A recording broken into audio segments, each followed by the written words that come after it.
Praise the Lord. हाँ, wifi की वजह से लाइव कट हो गया था, तो मैं धन्यवाद करता हूँ परमेश्वर का कि फिर से हमें उसका सम्मुख में आने के लिए शक्ति समर्थ दिया है।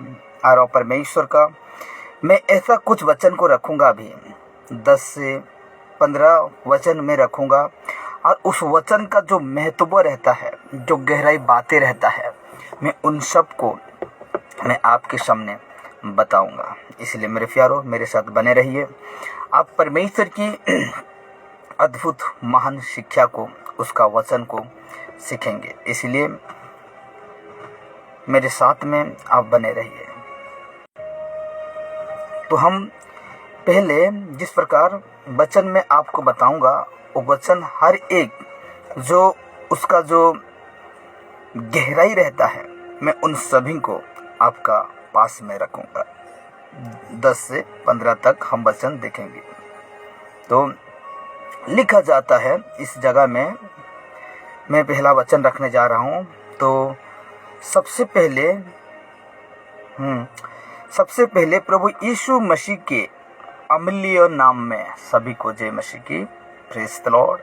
और आप सबको परमेश्वर ने जिस तरीक़ा से मुझे संभाले हैं, सुरक्षित रखे हैं, मेरे परिवार के साथ, आपको भी, आपको आपका परिवार के साथ पिता परमेश्वर प्रभु यीशु ने आपको भी संभाले हैं। इसलिए मैं आपके पास 10 से ज़्यादा वचन मैं रखूँगा, और उस वचन का महत्व को भी, जो कि वचन का जो गहराई है, मैं उसको भी आपके पास मैं सम्मुख में, आपके सम्मुख में मैं रखूँगा। तो पहला हम इस प्रकार पहला मैं रख रहा हूँ, पहला वचन रख रहा हूँ। यीशु ने लोगों से, जो कि बहुत सारे लोग यीशु के पास आते थे, रोगी, दुखी, बहरे, लंगड़े, इन बहुत सारे लोग, ऐसे लोग आते थे, और यीशु मसीह उन सभी को ठीक करते थे, चंगा वहाँ से आज़ाद करते थे। जो बहरे रहते हैं, उसको परमेश्वर का बेटा यीशु नसरीत उसको सुनने के लिए ताकत समर्थ देता है। और जो लंगड़े रहते थे, उनको चलने के लिए पैर देता था। ऐसा बहुत सारे काम यीशु नसरीत ने उस समय किए थे। 2024 साल पहले जब इस संसार में यीशु आए थे मनुष्य रूप धारण करके, तो उस समय यीशु नसरीत बहुत अद्भुत काम इस धरती में किए हैं। तो परमेश्वर का मैं एक वचन रखता हूँ, जो कि पहला वचन में रख रहा हूँ। मैंने कहा था 10 से 15 से भी ज़्यादा मैं हो सके तो रखूँगा। तो इस प्रकार लिखा जाता है, पहला, मुझे प्रकट ना करना। पहला वचन में रख रहा हूँ, और ये कहाँ लिखा हुआ है? मत्ती रचित सुसमाचार 12 उसका 16 में यीशु नसरीत कहते हैं कि मुझे प्रकट ना करना, मुझे प्रकट ना करना। और उन्हें चिताया कि मुझे प्रकट ना करना। किससे चिताया? किससे चेतावनी दी?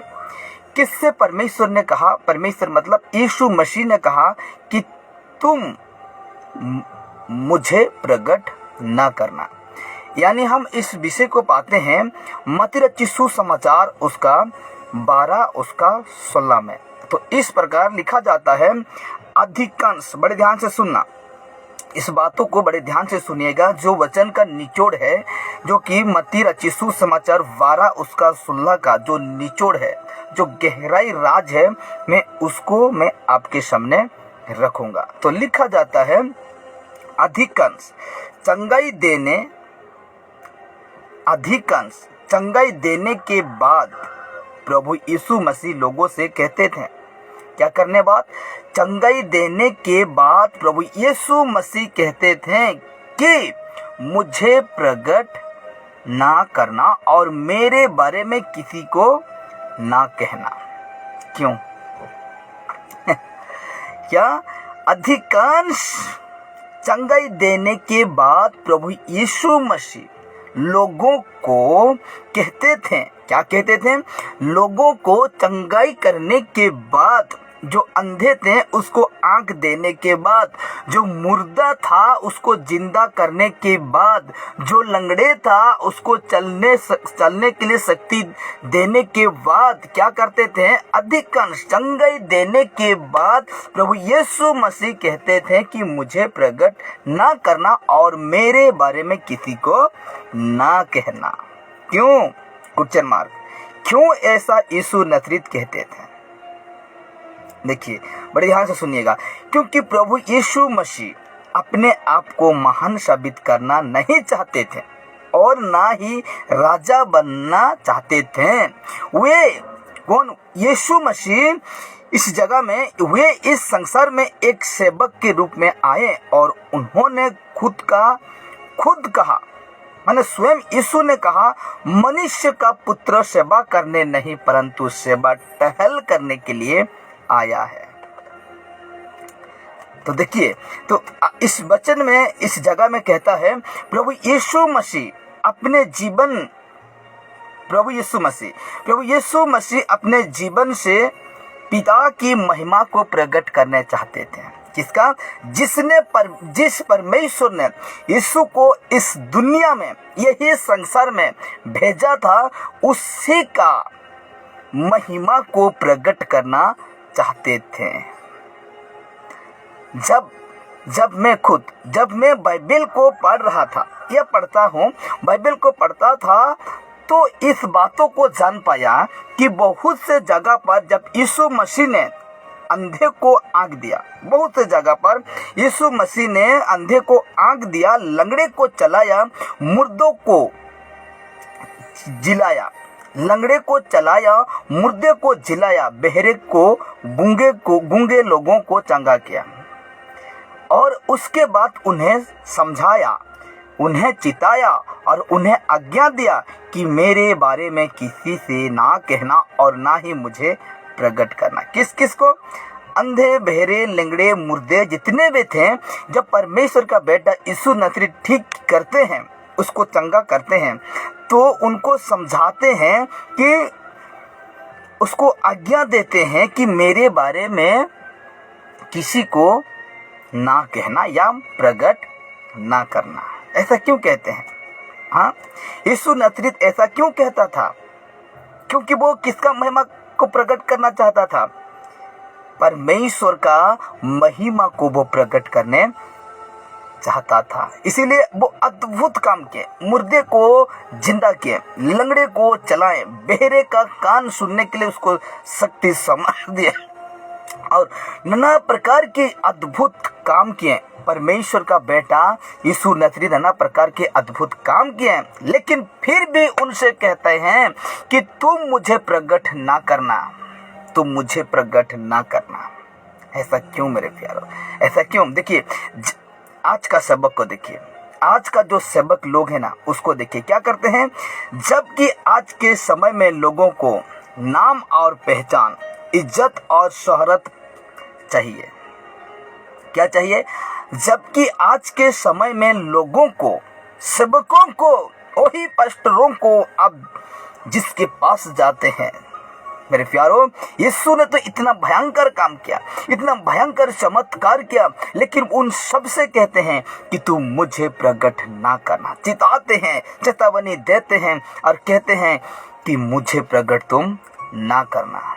लेकिन आज का सेवकों को देखिए, जिस व्यक्ति बाइबल को पकड़कर चलता है, जिस व्यक्ति आज यीशु का सुसमाचार को सुनाता है, आज उनको देखिए, क्या करते हैं। जबकि आज के समय में लोगों को नाम कमाना और पहचान, इज्जत और शोहरत चाहिए, लोग अपने आप को महान बनाने में तुले हुए हैं। लोग आज अपने आप को महान बनाने में तुले हुए हैं। अगर वे छोटा सा भी काम कर दें अगर वे छोटा सा भी काम कर दें तो वे अपने आप को फेमस करने में लगे रहते हैं। छोटा सा भी काम कर दें तो अपने आप को फेमस करने में लगे रहते हैं। यूट्यूब पर वीडियो डालते हैं, फेसबुक पर अपलोड करते हैं, ना जाने कहीं कहीं वो वीडियो को लोड करके लोगों को दिखाते हैं। क्या क्यों ऐसा करते हैं? नाम, पहचान, इज्जत और शोहरत चाहिए उनको, ये चाहिए उनको। और ये सारे काम को वो लोग करते हैं, वो सेवक करते हैं। लेकिन यीशु ने कहा, इस बातों को ध्यान देना, इस बातों को ध्यान देना। मत्ती यीशु समाचार 12 उसका 16 में कहता है, मुझे प्रकट ना करना, मुझे प्रकट ना करना, मुझे प्रकट ना करना, क्योंकि उसी को प्रकट करो जिसका हम काम करते हैं। यीशु नजरेत जब मनुष्य के रूप में इस संसार में आए थे, काम किसका कर रहे थे? परमेश्वर पिता का। आज हम किसका काम करते हैं मेरे प्यारो? यीशु मसीह का। तो प्रकट करना है आपको यीशु मसीह का। लेकिन आप तो नाम, पहचान, इज्जत और शोहरत चाहिए आपको, ये चाहिए, ये चाहिए मेरे प्यारो। और लोग अपने आप को महान बनाने में तुले हुए हैं। अगर वे छोटा सा भी काम कर दे तो वे अपने आप को फेमस करने में लगे रहते हैं। मैं आपको एक बात बता दूं, मैं परमेश्वर का बेटा यीशु के नाम से जब मैं किसी के लिए प्रार्थना करता हूं, किसी रोगी के लिए, किसी बीमारी के लिए मैं प्रार्थना करता हूं, और मैं कुछ नहीं करता, मेरा इतना बल नहीं है, मेरा इतना समर्थ नहीं है कि मेरे द्वारा मैं खुद वो व्यक्ति रोगी को ठीक करूं। नहीं मेरे प्यारो, जो मेरे अंदर है वही करता है, और वो है यीशु। और मैं यही चाहता हूं कि परमेश्वर का बेटा का नाम को मैं ऊंचा में रखूं। मेरे कलीसिया में इतना चमत्कार हुआ, जो कलीसिया मुझे दिया है परमेश्वर का बेटा यीशु, इतना चमत्कार हुआ।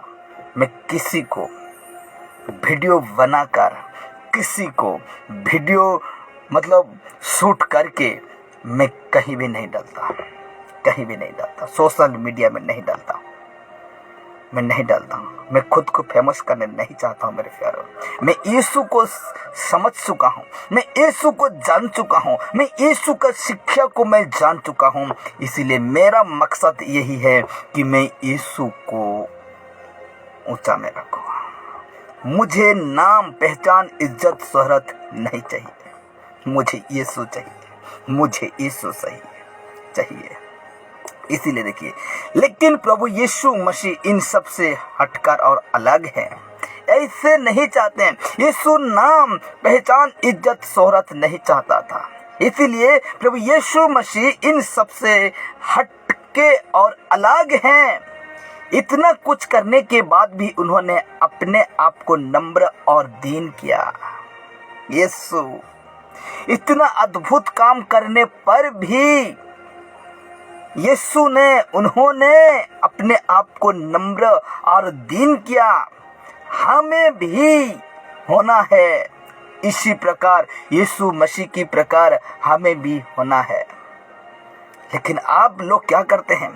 थोड़ा सा काम करते हैं, थोड़ा सा कुछ कर देते हैं, उसको नाम कमाने में, पहचान बनाने में, इज्जत शोहरत कमाने में वो लगे रहते हैं। लेकिन मेरे प्यारो, यीशु ऐसा नहीं चाहा। यीशु जिसका काम कर रहा था, यीशु मसीह उसका ही काम, उसको ही प्रकट करता था, उसको ही प्रकट करता था।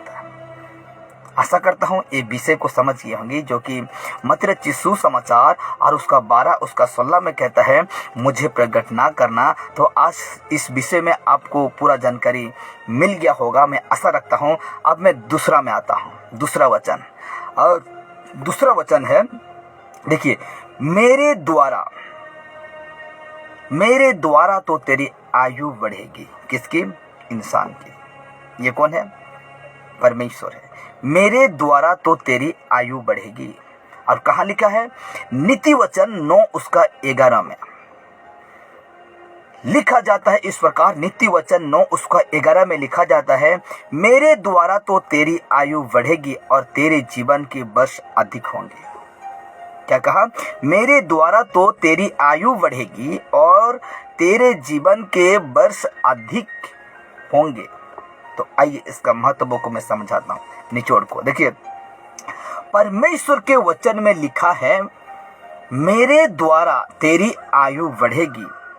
हम मनुष्य कुछ भी कर ले, जितना भी ताकत लगा ले, कौन? हम मनुष्य कुछ भी कर ले, जितने भी ताकत लगा ले, जितने भी खान पान अच्छा रखें या खाएं, फिर भी बड़े से बड़े डॉक्टरों के निगरानी में रहें, फिर भी हम इस बात को याद रखना चाहिए कि परमेश्वर के द्वारा हमारी आयु और हमारे जीवन के वर्ष अधिक होंगे। समझे? इस बातों को समझे ना। नीति वचन 9 का 11 में परमेश्वर के वचन में लिखा है, क्या लिखा है कि मेरे द्वारा तेरी आयु बढ़ेगी। हम मनुष्य कुछ भी कर ले, जितने भी ताकत लगा ले, जितने भी खान पान अच्छा रखें, फिर भी बड़े से बड़े डॉक्टरों के निगरानी में रहें, फिर भी हम इस बात को याद रखना चाहिए, मनुष्य एक बात को याद रखना चाहिए कि परमेश्वर ही के द्वारा हमारी आयु बढ़ेगी और हमारे जीवन के वर्ष अधिक होंगे। परमेश्वर के द्वारा तुम जितने भी खान पान कर लो, तुम जितने भी बड़े डॉक्टरों में इलाज कर लो, तुम जितने भी जैसा ताकत लगा लो, मनुष्य इंसान, अब एक ही बातों को ध्यान देना, अब एक ही बातों को याद रखना कि परमेश्वर के द्वारा ही आयु बढ़ती है। आयु बढ़ती है परमेश्वर की द्वारा। आपका मेडिसिन आपका आयु नहीं बढ़ा सकता, आपका डॉक्टर आपका आयु बढ़ा नहीं सकता, आपका जितना भी ताकत आजमा ले आपका आयु बढ़ा नहीं सकता। लेकिन एक ही बातों को आप ध्यान रखिएगा, एक ही बातों को स्मरण रखिएगा, क्योंकि परमेश्वर का द्वारा ही हमारा आयु बढ़ती है। इसको ध्यान रखिएगा, इसको ध्यान रखिएगा मेरे प्यारों। आशा करता हूं इस बातों को भी आप समझ गए होंगे कि परमेश्वर की द्वारा ही क्या बढ़ता है, मनुष्य का आयु बढ़ता है। अगर परमेश्वर के द्वारा हमारी आयु बढ़ेगी तो किसके द्वारा? परमेश्वर की द्वारा हमारा आयु बढ़ेगी तो आज हमें परमेश्वर की ओर देखने की आवश्यकता है। परमेश्वर की ओर देखने की क्या है? आवश्यकता है। परमेश्वर को प्राथमिकता देने की आवश्यकता है। परमेश्वर की ओर से हमारा आयु बढ़ता है तो हमें परमेश्वर की ओर देखने की आवश्यकता है, उसका वचन को सुनने की आवश्यकता है, उसका आज्ञा को पालन करने का हम लोग का आवश्यकता है, परमेश्वर को प्राथमिकता देने की आवश्यकता है, प्राथमिकता देने की आवश्यकता है। परमेश्वर का भय माने क्या? परमेश्वर का भय माने और उसके आज्ञा का पालन करने की आवश्यकता है। केवल उसी के ऊपर विश्वास और भरोसा रखकर जीवन बिताने की आवश्यकता है इंसान को। तब जाकर तेरा आयु को बढ़ाएगा, तब जाकर तेरा आयु को बढ़ाएगा, क्योंकि उसी से सब कुछ शुरू है मेरे प्यारों। परमेश्वर से सब कुछ शुरू है और उसी में सब कुछ क्या? क्योंकि उसी से सब कुछ शुरू है और उसी में सब कुछ एक दिन खत्म है। उसी में सब कुछ शुरू है और उसी में एक दिन सब कुछ खत्म है। परमेश्वर से बढ़कर इस दुनिया में और कोई नहीं है। परमेश्वर से बढ़कर ये दुनिया में और कुछ नहीं है। आपका पैसा, आपका धन दौलत, आपका जो भी कुछ है इस संसार में, एक बात को मनुष्य ध्यान रखना कि परमेश्वर से बढ़कर कुछ भी नहीं है, कुछ भी नहीं है। परमेश्वर से बढ़कर और इस संसार में कुछ भी नहीं है मेरे प्यारों, नहीं है। इसीलिए परमेश्वर ने साफ कहा है, इसीलिए परमेश्वर ने साफ कहा है, मेरे द्वारा तेरी आयु बढ़ेगी। मेरे द्वारा तेरी क्या बढ़ेगी? आयु बढ़ेगी, आयु बढ़ेगी। इसीलिए हम चिंता ना करें मनुष्य, इसीलिए हम चिंता ना करें और ना घबराएं और ना ही दुखी और निराश होकर जीवन बिताएं। आपको दुखी, आपको निराश, आपको हताश होने के लिए कोई दरकार नहीं है कि हम निराश होकर जीवन बिताएं, क्योंकि परमेश्वर हमारी आयु को बढ़ाएगा और हमारी आयु को वो पूरी भी करेगा। हालेलुया। अद्भुत बातें हैं, अद्भुत बातें हैं। तो नीति वचन को भी आप समझ गए होंगे। जिस वचन को मैं कोट कर रहा हूं उस वचन को भी आप समझ गए होंगे, आशा रखता हूं। हाँ मेरे प्यारों, इसको भी आज आप समझ गए होंगे। तीसरा रखता हूं, देखिए दो वचन में आपके पास रखा। अब मैं उसका जो महत्व, जो निचोड़ है, मैं उसको आपको समझाया। तो अभी मैं तीसरा रख रहा हूं। तीसरा क्या है? मुझे तेरे विरुद्ध कुछ कहना है। मुझे तेरे विरुद्ध कुछ कहना है। मनुष्य, मुझे तेरे विरुद्ध कुछ कहना है। अरे बातें कहाँ लिखा है? प्रकाशित वाक्य 2:4। पर मुझे तेरे विरुद्ध ये कहना है कि तूने अपना पहला सा प्रेम छोड़ दिया है। पहला सा प्रेम क्या कर दिया? छोड़ दिया है। तो आइए कनेक्ट करता हूं। प्रकाशित वाक्य 2:4 में कहता है, परमेश्वर कलीसिया के लोगों के विरुद्ध में कुछ कहना चाहता है। कलीसिया का विरुद्ध में कुछ कहना चाहता है। कौन? परमेश्वर। आइए देखते हैं क्या कहना चाहता है। कलीसिया के लोगों ने अपना पहला सा प्रेम जो प्रभु के प्रति था उसे छोड़ दिया। कहाँ का लोगों? बाहर का लोगों नहीं। कलीसिया का लोगों ने अपना पहला सा प्रेम जो प्रभु के प्रति, उस प्रभु के प्रति था, उसे क्या कर दिए हैं? छोड़ दिए, छोड़ दिया। तो देखिए आगे मैं आपको बताता हूं। आज के समय में भी बहुत से लोग अपना पहला सा प्रेम छोड़ दिए हैं।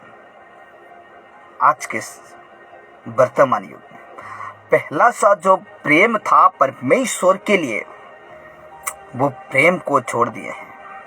याद करें, जब आप प्रभु को उद्धारकर्ता के रूप में ग्रहण किए थे। याद करें, याद करें,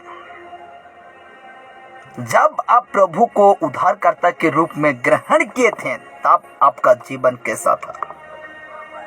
इसलिए यीशु कहता है कि मैं तेरा विरुद्ध में कुछ कहना चाहता हूं।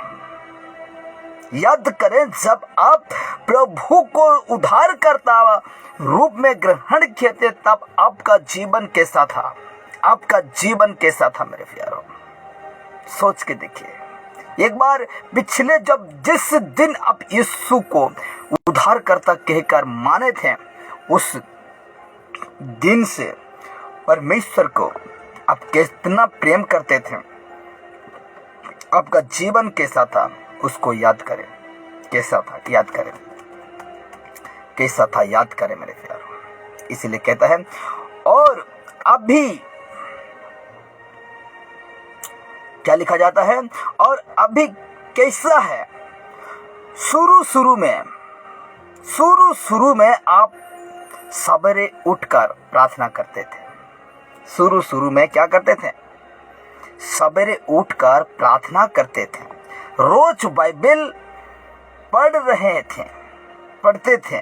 चर्च जाना, संगति करना और चर्च के कार्यों को यानी चर्च के कामों में आगे बढ़ाना ही आपके जीवन का उद्देश्य था।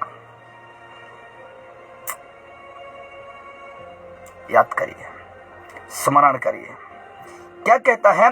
और अभी कैसा है वो जीवन?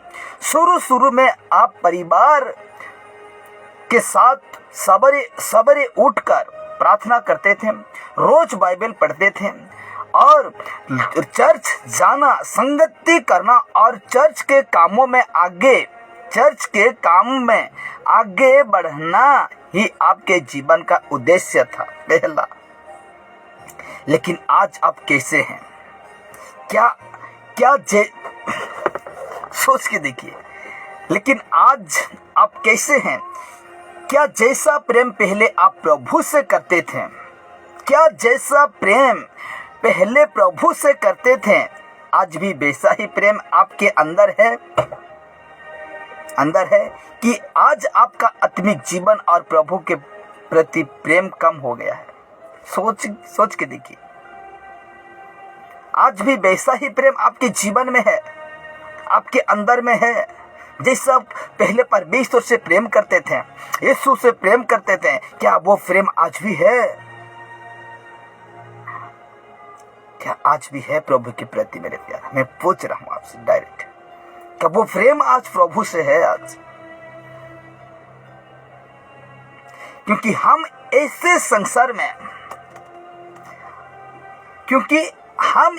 संसार में जीवन बिता रहे हैं जहां पर लोग बहुत व्यस्त हैं, बिजी हो गए।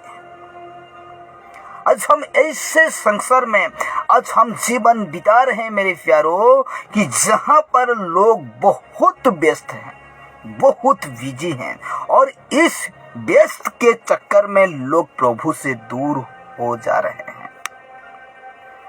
इस व्यस्त के चक्कर में, इस बिजी के चक्कर में क्या हो रहा है? प्रभु से लोग दूर हो रहे हैं, दूर, यीशु से दूर हो रहे हैं, यीशु से दूर हो रहे हैं। आज बड़े ध्यान से सुनिएगा, आज उनके पास प्रार्थना करने और बाइबल पढ़ने के लिए समय नहीं है। जो इस संसार में व्यस्त हो गए हैं, जो इस संसार में बिजी हो गए हैं, आज उनके लिए, उनके पास प्रार्थना करने और बाइबल पढ़ने के लिए समय नहीं है। लोग प्रभु को भूल चुके हैं, जबकि प्रभु से प्रेम करना और उससे प्राथमिकता देने से बढ़कर और कोई बात नहीं है।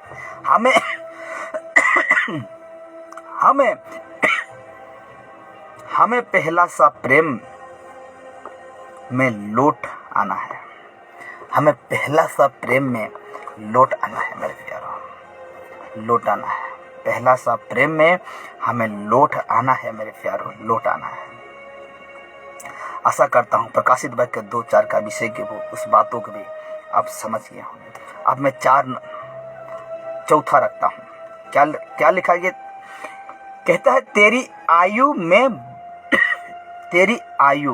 मैं पूरी करूंगा, तेरी आयु मैं पूरी करूंगा। वचन का है निर्गमन 23 उसका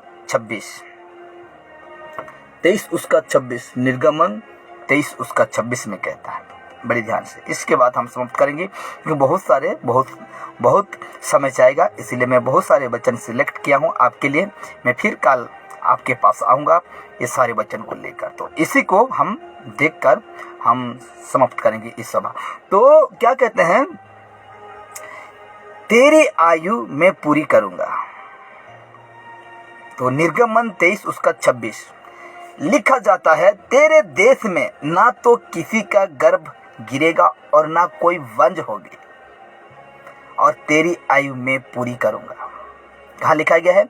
निर्गमन 23 उसका 26 में कहता है, तेरे देश में ना तो किसी का गर्भ गिरेगा और ना कोई वंज रहेगी, और तेरा आयु मैं पूरी करूंगा।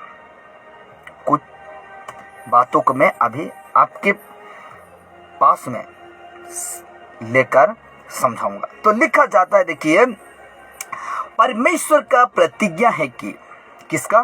परमेश्वर का प्रतिज्ञा है कि वो हमारी आयु पूरी करेगा। हम पढ़े वचन, कहाँ पढ़े? निर्गमन 23 उसका 26 में पढ़े कि परमेश्वर का प्रतिज्ञा है, वादा है, परमेश्वर का प्रॉमिस है कि वो हमारी आयु पूरी करेगा, आयु को पूरा करेगा। जितने साल परमेश्वर ने दिया है, जितने साल हमें परमेश्वर जीवित रखते हैं, वो सारे को आयु क्या करेंगे? पूरी करेंगे। तो जीवन और मृत्यु, बड़े ध्यान से, जीवन और मृत्यु परमेश्वर के हाथ में, उसके बिना अनुमति के हमें कुछ नहीं हो सकता। जीवन और मृत्यु परमेश्वर के हाथ में है, उसके बिना अनुमति में हमें कुछ नहीं हो सकता। मनुष्य जान ले क्यों अब डरते हैं, यीशु को जानकर अब डरते हैं। लेकिन ये बातों को ध्यान रखिएगा कि परमेश्वर के हाथों में जीवन और मृत्यु है, इसलिए उसका बिना अनुमति के हमें कुछ नहीं हो सकता। मनुष्य मिट्टी से बना है, मनुष्य मिट्टी से बना है। खुद को तुम क्रिश्चियन कहते हो, खुद को तुम हिंदू, खुद को तुम मुस्लिम, खुद को तुम बुद्धिस्ट, जैन, आदिवासी, पारसी, यहूदी, खुद को तुम कहते हो तुम मनुष्य हो, तुम मिट्टी हो। मिट्टी से बना हुआ है तो तेरा आपका शरीर, मिट्टी से बना हुआ शरीर, और तुम मिट्टी हो। इसलिए मनुष्य मिट्टी से बना है और एक दिन मिट्टी में मिल जाओगे, एक दिन मिट्टी में मिल जाओगी। हमारी जिम्मेदारी परमेश्वर के हाथ में है। हम लोग का जिम्मेदारी जो है वो परमेश्वर के हाथ में है, परमेश्वर के हाथ में है। और यहोवा मरता और जिलाता है, और घायल करता और पट्टी भी बनता है। यहोवा मरता और जिलाता है, वो घायल करता और पट्टी भी बनता है। उसके हाथ में सब कुछ है, उसके हाथ में सब कुछ है। जो वो चाहता है वही वो लोगों के जीवन में करता है, जो वो चाहता है वो लोगों के जीवन में करता है। हमें डरने और घबराने की जरूरत नहीं है, हमें डरना और घबराना जरूरत नहीं है, जरूरत नहीं है। देखिए बड़े ध्यान से सुनिएगा, हमारा जीवन परमेश्वर के हाथ में है, हमारा जीवन परमेश्वर के हाथ में है। और हम सब यीशु मसीह के लहू में सुरक्षित हैं, यीशु मसीह के लहू में सुरक्षित हैं। हम सब यीशु मसीह के लहू में सुरक्षित हैं। हमारा जीवन जो है ना, ये इंसान का जीवन, हमारा जीवन परमेश्वर के हाथ में है, और हम सब यीशु मसीह के लहू में सुरक्षित हैं, यीशु मसीह के लहू में सुरक्षित हैं। अगर हमें कुछ हो जाता है, बड़े ध्यान से, अगर हमें कुछ हो जाता है तो हमारे पास एक जीवित आशा है। अगर हमें कुछ हो जाता है तो हमारे पास एक जीवित आशा है कि एक दिन हम प्रभु यीशु मसीह के साथ बादल में मिलेंगे। एक दिन हम प्रभु यीशु मसीह को बादल में मिलेंगे और अनंत काल का जीवन हम प्राप्त करेंगे। अनंत काल का शब्द को ध्यान दीजिएगा, अनंत काल का जीवन हम प्राप्त करेंगे। बस हमें सावधान रहना है और प्रभु को समय देना है। हमें सावधान रहना है और प्रभु को समय देना है। प्रभु यीशु मसीह को समय देना है। यीशु मसीह को क्या करना है? समय देना है। यीशु मसीह को आज हमें समय देना है। और एक ही वचन रखता हूं, 5वां है, संकट के दिन मुझे पुकार। संकट के दिन मुझे पुकार। कहां लिखा है? भजन संहिता और 50 उसका 15। संकट के दिन मुझे पुकार लिखा है कहां? भजन संहिता 50 उसका 15 में इस प्रकार लिखा जाता है, और संकट के दिन मुझे पुकार, मैं तुझे छुड़ाऊंगा और तू मेरा महिमा करने पाओगे। संकट के दिन मुझे पुकार, मैं तुझे छुड़ाऊंगा और तू मेरी महिमा करने पाओगे। पुकारिए, परमेश्वर से एक बार तो प्रार्थना करके देखिए मेरे प्यारों। जब आप संकट में हैं, जब आप विपद में हैं, एक बार यीशु मसीह को सच्चे मन से, पूरे दिल से पुकार के देखिए। वो सुन रहा है कि नहीं प्रार्थना। भजन संहिता 34 उसका 8 कहता है, परख कर तो देखो यहोवा कैसा भला है। हमको आज परखना है, हर बातों को जांचना है। इसलिए मैं 5 नंबर वाला मैं सिखा रहा हूँ। क्या है कि संकट के दिन मुझे पुकार, और बाइबल कहता है, भजन संहिता 50:15 में कहता है, और संकट के दिन मुझे पुकार, मैं तुझे छुड़ाऊंगा और तू मेरा महिमा करने पाओगे। आइए इसका मैं निचोड़ आपको बता रहा हूं। लिखा जाता है, परमेश्वर के वचन में लिखा है, परमेश्वर का वचन में लिखा है, क्या लिखा है? संकट के दिन मुझे पुकार।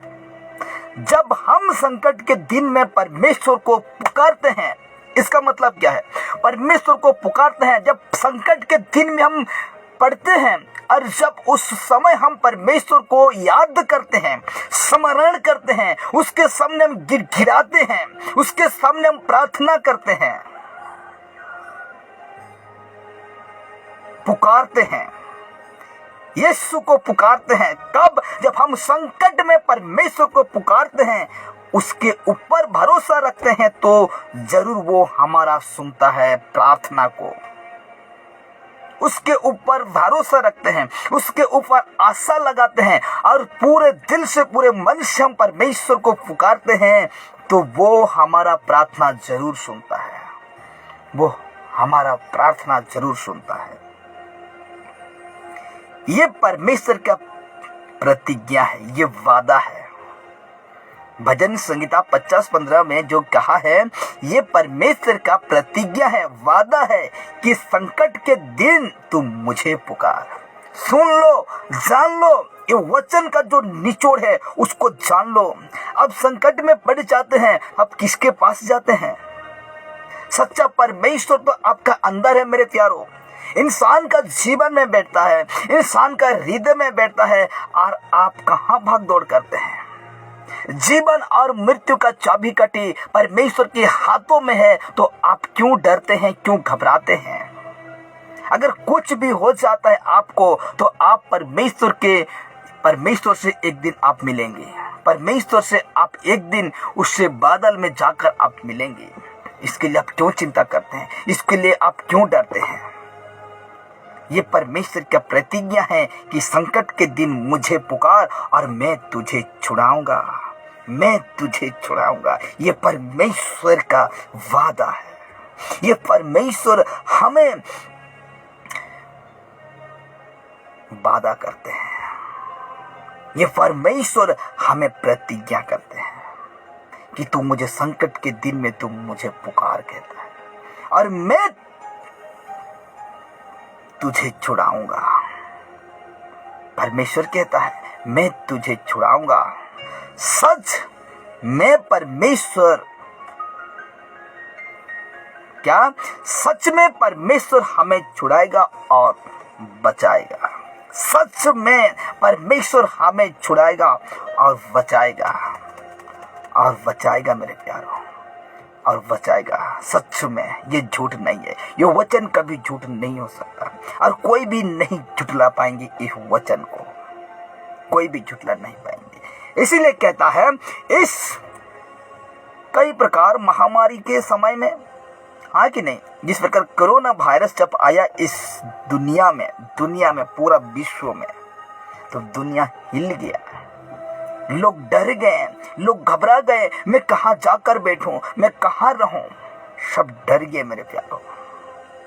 इसलिए इस महामारी के समय में आज बहुत से लोग यहाँ वहाँ फोन करते रहे, है कि नहीं, किसको फोन लगा रहे हैं, तो अब कहाँ हैं, पूछताछ चल रहा है, फोन कर रहे हैं, पुकार रहे हैं, मदद मांग रहे हैं, लेकिन वे कई बार असफल हो जा रहे हैं।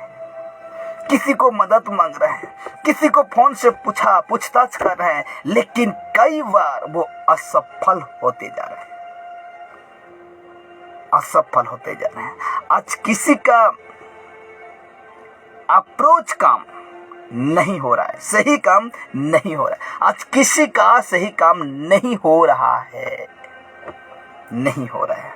लेकिन मैं आपको, बड़े ध्यान से सुनिएगा इस बातों को, मैं आपको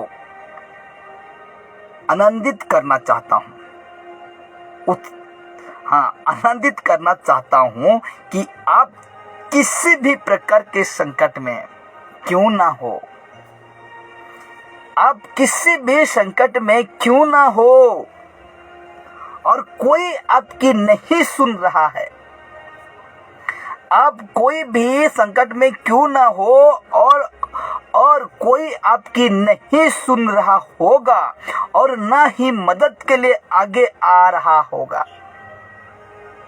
ऐसे समय में आप परमेश्वर को पुकारे, परमेश्वर आपको छुड़ाएगा और बचाएगा। आमीन। आपके सहायता के लिए कोई आगे ना आता होगा, आपके मदद के लिए आपके पास कोई ना आता रहेगा। ऐसे समय में आप परमेश्वर को पुकारें और परमेश्वर आपको छुड़ाएगा और बचाएगा। वो आपके जीवन के आखिरी सांस तक आपके साथ रहेगा। वो आपके जीवन के आखिरी सांस तक आपके साथ रहेगा। इसलिए क्यों डरे हम। आज 5 वचन मैंने रखा आपके सामने, और वो 5 वचन का जो महत्व है, जो निचोड़ है, मैंने आपको बता दिया है, मैंने आपको समझा दिया है। मेरे दोस्त, मेरे छोटे भाई, मेरे बड़े भाई, हो सके मेरे माता का उम्र का, पिताजी का उम्र का, मैं सबको रिक्वेस्ट करता हूँ, संकट का दिन में आपका कोई मदद नहीं करेंगे तो भी आपको घबराने के लिए कोई दरकार नहीं है। परमेश्वर ने वादा क्या है मनुष्य से, परमेश्वर ने आपसे वादा क्या है, प्रतिज्ञा क्या है कि संकट के दिन में तुम मुझे पुकारा, मैं तुझे छुड़ाऊंगा, मैं तुझे बचाऊंगा कहा। हाँ मेरे प्यारो, आज के लिए इतना। और आप तो जानते हैं कल बुधवार है और जो हम लोग का चर्च है वहाँ मैं लाइव आऊँगा ठीक 12 बजे कल, एक अद्भुत विषय को लेकर। और मैं आज घर में हूँ, परमेश्वर के महिमा के लिए बाहर नहीं गया हूँ, इसलिए मैं आपके साथ कुछ वचन को शेयर किया कि आप वचन में मजबूत रहें, वचन में आप दृढ़ रहें और यीशु के साथ में चलें, आपका आत्मिक जीवन को लेकर चलें। आशा रखता हूँ जितने विषय को मैंने बताया, जितने वचन को मैंने आपको बताया, आप समझे हैं और आप अपना जीवन में लागू के हैं। विश्वास रखता हूँ, आशा रखता हूँ आपके पास फिर मैं ऐसे अद्भुत वचन को, जो कि मैंने कहा 10 से 15 वचन मैं आपको कहूँगा, लेकिन अभी मैं 6 वचन कहा, लेकिन फिर और वचन है मैं आपको सिखाऊंगा। तब तक के लिए सबको प्रेज़ द लॉर्ड। जय मसीह की।